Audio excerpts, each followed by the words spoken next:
alunos, hoje na semana 25 nós vamos falar sobre o conceito de império da antiguidade até a atualidade. Império é uma palavra que indica um estado que é governado por um imperador ou imperatriz. Também pode indicar um território vasto, composto por várias nações, povos que professam diferentes regiões, falam idiomas distintos, mas que vivem sobre o mesmo imperador. Além de denotar um território de grande extensão, a palavra império também pode indicar a duração do governo do imperador. Existem vários exemplos de império que eram governados por um líder supremo, que muitas vezes, em vista de uma entidade divina, um deus, como um exemplo dos faraós do Egito. Uma das características de um império era o desejo de expansão do seu território e domínio sobre outros. Por isso, pode-se pensar que o termo império pode apresentar como palavras associadas autoridade, poder ou predomínio. Essas são características que apontam quando uma nação subjuga os povos que estão em seu território, podendo realizar a cobrança de impostos e até mesmo desenvolver restrições para os povos que foram conquistados. Os impérios costumam influenciar política e culturalmente a população dos territórios conquistados. Conceito de império. O conceito de império tem a sua raiz no latim império.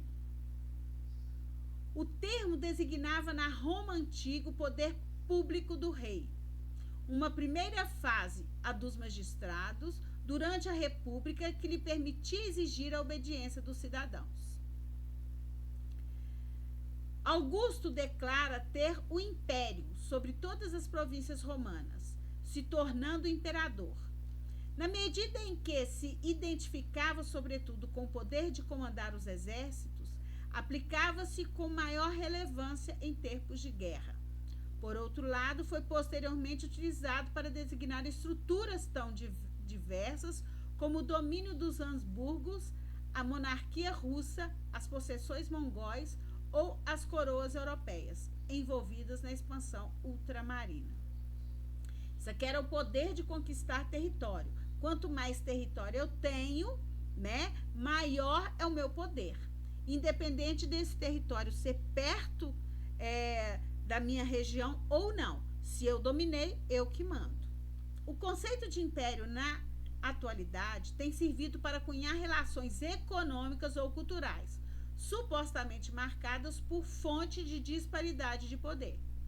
É o poder mais rico dominando o poder mais pobre, tá? Então, quer dizer, ele passa a sua cultura, o poder mais rico passa a sua cultura para o mais pobre. E assim, consequentemente, que é o nosso império da atualidade, que nós temos grandes exemplos, que é os Estados Unidos, a China, a Rússia, que são apontados como impérios contemporâneos. Quais foram os impérios mais poderosos da antiguidade? Na antiguidade, foram muitos os que dominaram vastas regiões, destacando a Suméria, a Acádia, a Babilônia, a Síria, Fenícios, Mongólia, China e outros mais aí. Um fator relevante para mostrar o tamanho do poder de um império é a distribuição geográfica, que eu falei lá em cima. Quanto mais terra, maior é o meu poder. Um que a gente conhece muito é o mongol de Gengis Khan. Outros impérios, como o Inca, também se estabeleceram por vastos lugares, ao comparar com o famoso Império Romano. A extensão de um império por si só não demonstra completamente o poder de um Estado, a extensão geográfica. A Rússia foi um gigantesco império, mas não facilitava, porque muitas regiões eram geladas e pouco habitadas, então não tinha ninguém para ele mandar, nem para ele tirar nenhuma riqueza. Outro tema relevante é pensar em impérios que mantiveram não só a fama, mas também um legado político-cultural muito grande, como os reinos do Egito faraônico e o Império Romano, um dos fatores formativos mais importantes do Mediterrâneo. Sem dúvida, o Império Romano é o mais famoso da história. Sua estrutura militar e administrativa possibilitou não apenas o que ele fosse um dos impérios mais expansivos do mundo, mas também o fez o mais duradouro, sobrevivendo incríveis 10 séculos.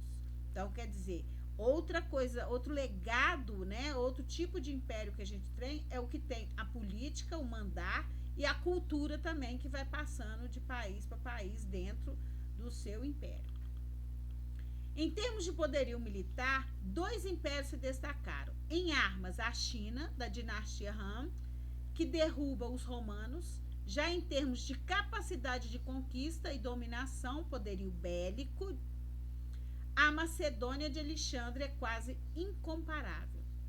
Nenhum desses dois foi o mais poderoso império da antiguidade. Tá? Eles se destacam por ter muita arma e por ter capacidade de conquista e dominação, tá? Mas não foram grandes impérios. A categoria do império, do poderio dos impérios antigos, o mais importante seria a centralização do poder, rapidez de expansão, projeto de dominação e contingente populacional dominado. Então, essas categorias aqui são o poderio dos impérios antigos, tá? Por mais que muitos discutem, porém, nenhum império atingiu a dimensão dos persas, principalmente os Aquimênidas de Dário e Ciro. Aquimênidas é a dinastia de Dário e Ciro, que foram os principais imperadores persas.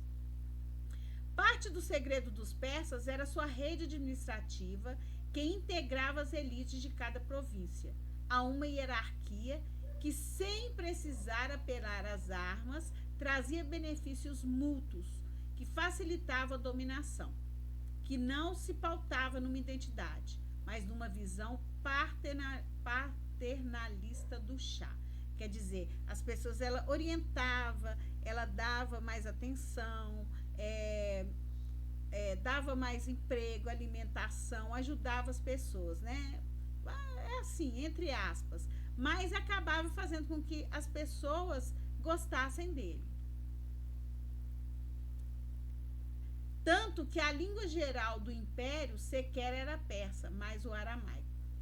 Afirmar que a Pérsia foi o mais poderoso império do mundo, sem a ponderação anteriormente, parece precipitado. Afinal, muitos outros impérios antigos foram estratosfericamente poderosos. Então, aqui ele quer falar que cada império teve o seu poder. Não existiu um império que teve poder de tudo, e poder político, cultural, econômico, bélico, de armas, não. Cada um teve o seu poder separado, tá? É isso que ele quer falar. A diferença entre impérios e reinos. Os impérios são grandes, enquanto os reinos geralmente estivessem associados à ideia de dimensões territoriais menores. A figura de imperador se reveste de maior importância que a do rei. Porque o imperador, ele domina, ele consegue o que ele quer através da guerra, através da luta. O rei não. O poder do rei é através da hereditariedade, de pai para filho. Tá? A questão da extensão territorial é relevante, mas talvez a diferença mais importante entre os dois conceitos seja outra. O rei governa seu próprio povo, enquanto o imperador é soberano de outros povos conquistados, não só pela força, mas também pelo poder econômico ou pela eficiência diplomática. Dentro de um império, podem coexistir várias etnias diferentes, unificadas por uma única administração e submetida a uma mesma autoridade. Por isso, normalmente, um reino é uma entidade política administrativa mais estável, enquanto o império se caracteriza por uma constante tentativa de expansão. Porque o reino é um lugar onde o rei reina, né? E o poder dele é hereditário, então o poder dele é menor. Já um imperador, ele pode governar, dominar vários reinos. E assim esses reinos ficam submetidos ao imperador, que é a pessoa que dominou, que conquistou.